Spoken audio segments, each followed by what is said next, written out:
11월 3일 오늘의 말씀은 역대하 3장 1절에서 17절입니다. 제3장.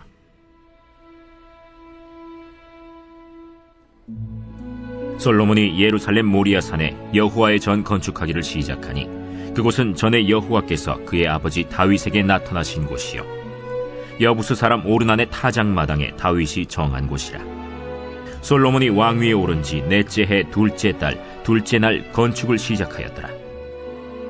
솔로몬이 하나님의 전을 위하여 놓은 지대는 이러하니 옛날에 쓰던 자로 길이가 60규빗이요 너비가 20규빗이며 그 성전 앞에 있는 낭실의 길이가 성전의 너비와 같이 20규빗이요 높이가 120규빗이니 안에는 순금으로 입혔으며 그 대전 천장은 잣나무로 만들고 또 순금으로 입히고 그 위에 종려나무와 사슬 형상을 새겼고 또 보석으로 성전을 꾸며 화려하게 하였으니 그 금은 바르와임 금이며 또 금으로 성전과 그 들보와 문지방과 벽과 문짝에 입히고 벽에 그룹들을 아로 새겼더라.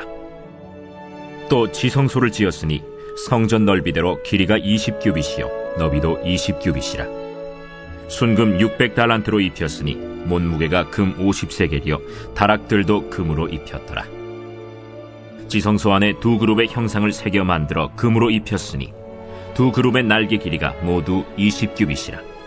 왼쪽 그룹의 한 날개는 5규빗이니 성전 벽에 닿았고 그 다른 날개도 5규빗이니 오른쪽 그룹의 날개에 닿았으며 오른쪽 그룹의 한 날개도 5규빗이니 성전 벽에 닿았고 그 다른 날개도 5규빗이니 왼쪽 그룹의 날개에 닿았으며 이 두 그룹이 편 날개가 모두 20규빗이라. 그 얼굴을 내전으로 향하여 서 있으며 청색, 자색, 홍색 실과 고운 배로 휘장문을 짓고 그 위에 그룹의 형상을 수놓았더라. 성전 앞에 기둥 둘을 만들었으니 높이가 35규빗이요 각 기둥 꼭대기의 머리가 5규빗이라. 성소같이 사슬을 만들어 그 기둥 머리에 두르고 석류 100개를 만들어 사슬에 달았으며 그 두 기둥을 성전 앞에 세웠으니 왼쪽에 하나요 오른쪽에 하나라. 오른쪽 것은 야긴이라 부르고 왼쪽 것은 보아스라 불렀더라.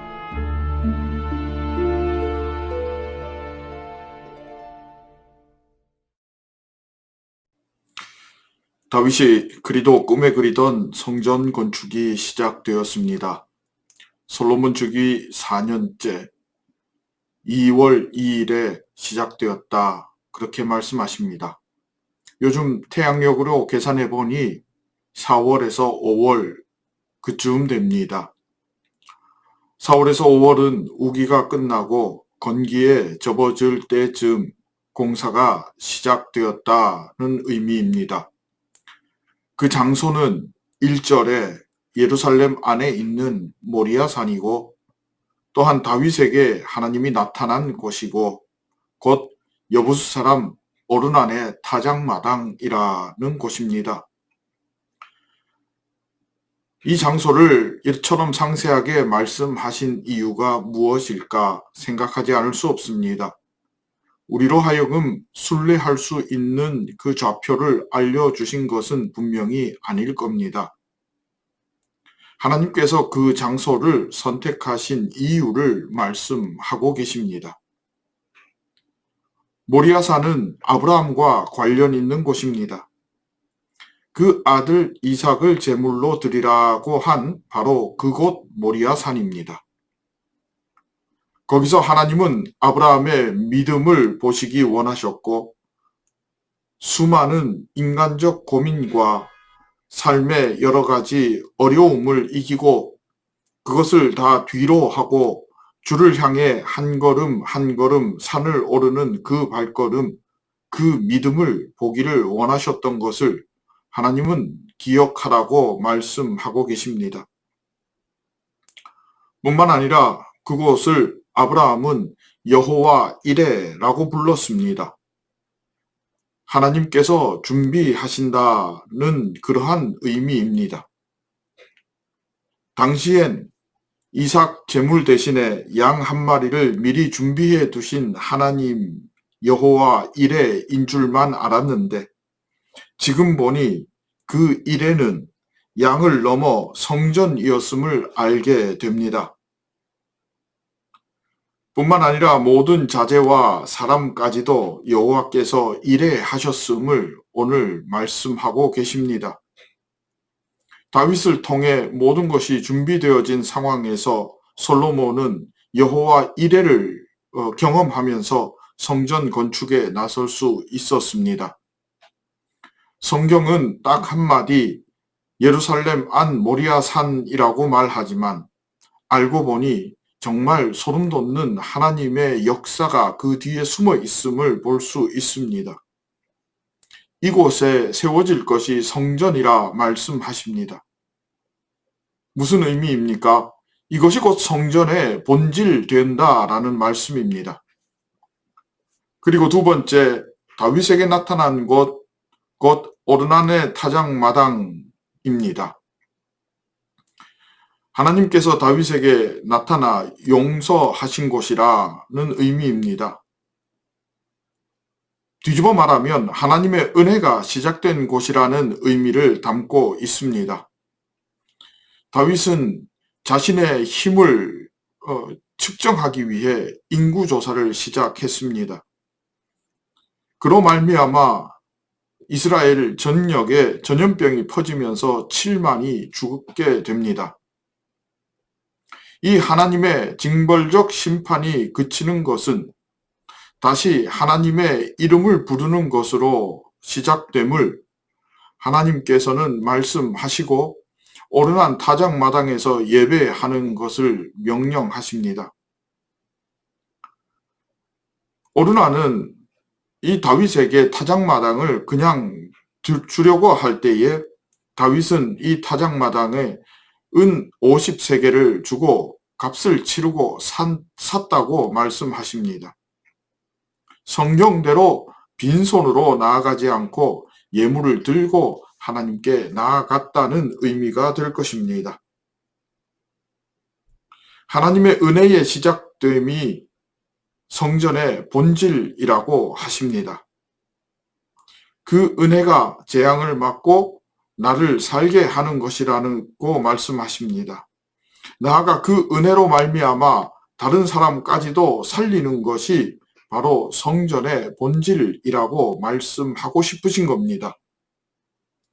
뿐만 아니라 그 은혜는 절대 그냥 얻어지는 것이 아니라 주 앞에서 하나님의 이름을 부를 때 시작된다는 것을 말씀하십니다. 이것이 곧 성전임을 오늘 이 장소를 통해 하나님은 우리에게 알리고자 하셨던 것입니다. 이에 솔로몬은 최선을 다해 성전을 짓습니다. 아하, 그래서 다윗이 지을 수 없었구나. 아하, 그래서 솔로몬이 이 성전을 지어야만 했구나 싶습니다. 다윗은 그저 내가 좋은 곳에 있는데 하나님은 누추한 곳에 계신다. 그래서는 안 되겠다 싶어서 그것만 바라보고 성전을 짓고자 했습니다. 그러나 그것은 하나님이 원하는 성전이 아니었습니다. 성전이 아무리 화려한들 하나님이 계신 그곳보다 화려할 수 있겠습니까? 성전이 아무리 편안한들 하나님이 계시는 그곳보다 편안할 수 있겠습니까? 하나님이 원하시는 성전은 화려하고 편안하게 지낼 수 있는 곳이 아니라 여호와 이레를 경험하는 곳이고 내 믿음으로 올라오는 곳입니다. 하나님을 만나는 장소요, 믿음으로 승리함을 선포하는 곳이라는 것을 알려주고 싶으셨던 겁니다. 뿐만 아니라 성전은 은혜가 시작되는 곳입니다. 그 은혜가 나의 문제를 해결하고 내게 닥친 재앙을 물리치는 하나님이 주 되심을 경험하게 하는 것이라는 걸 말씀하고 싶으셨던 겁니다. 그리고 그 은혜는 다름 아닌 내가 하나님의 이름을 부를 때 시작된다는 것을 하나님은 말씀하고 싶으셨습니다. 그래서 그 성전은 나를 통해 짓게 하시고 나를 통해 이루어가게 하심을 경험하는 곳이라는 겁니다. 예수님 이후 우리는 코로나 시대를 살면서 주님께서 말씀하셨던 이 산도 아니요 저 산도 아니라 진정으로 하나님 앞에 예배하는 때가 올 것이다 라는 그 말씀이 새삼 기억납니다. 성령의 임재가 있는 그곳, 건물이 서 있는 곳, 그곳이 아니라는 말입니다. 성령의 임재가 있는 그곳이 곧 성전됨을 우리에게 말씀하시면서 여기 우리가 모여 있는 이곳이 성전이요 또한 내 스스로가 곧 성전이라는 것을 말씀하십니다. 모이는 성전과 흩어지는 성전의 의미로 우리의 신앙을 말씀하고 계십니다. 함께 모여 예전 예배로 또 흩어져 삶의 예배로 하나님의 은혜를 알리라 말씀하십니다. 그 은혜가 시작되었다 함을 믿음으로 선포하라 말씀하십니다. 두려움과 고민이 아니라 걱정이 아니라 믿음으로 은혜로 살아야 함을 말씀하고 계십니다. 그리고 나를 통해 성전을 이 땅에 지어 가시겠다 하나님께서는 작정하셨습니다. 하나님의 성전 모리아산, 다윗에게 하나님이 나타나신 곳, 다윗이 값을 치르고 산 그 땅에서 하나님은 나의 성전을 지어가기를 소망하고 계십니다. 예전 예배로 그리고 삶의 예배로 하나님은 우리가 은혜의 출발점이요 은혜를 누리는 자요 은혜를 증거하는 자로 살아가기를 오늘도 원하고 계십니다. 나를 성전 삼으신 주님께 감격하면서 그 은혜로 살아 승리하는 성빈의 권속들 되실 수 있기를 진심으로 소망하고 축복합니다. 함께 기도하겠습니다. 하나님 감사합니다. 모여서 예배하고 흩어져 거룩한 성도로 삶의 예배를 드리며 하나님의 성전으로 살아가기를 이 시간 결단하며 소망합니다. 예배에 성공하며 은혜의 출발점으로 은혜를 누리는 자로 은혜를 전하는 자로 하나님 승리하게 하옵소서. 예수님의 이름으로 기도합니다. 아멘.